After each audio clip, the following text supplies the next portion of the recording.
So, hi guys.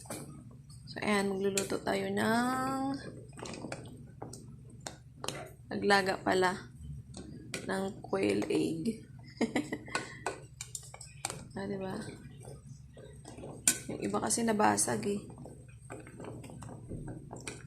Yung iba naman, hindi naman siya nabasag. So, ayan po yung itsura niya. Yan po yung kanina. Sa Pasay po kami namili niyan sa May Libertad. So, yung isang box, ito na po yun. So, 200 yung isang box nito. Ayan. Yan po ay gagamitin natin sa ating chapsuy. Yan.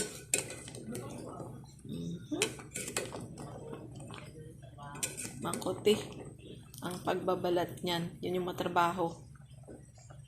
Yun lang.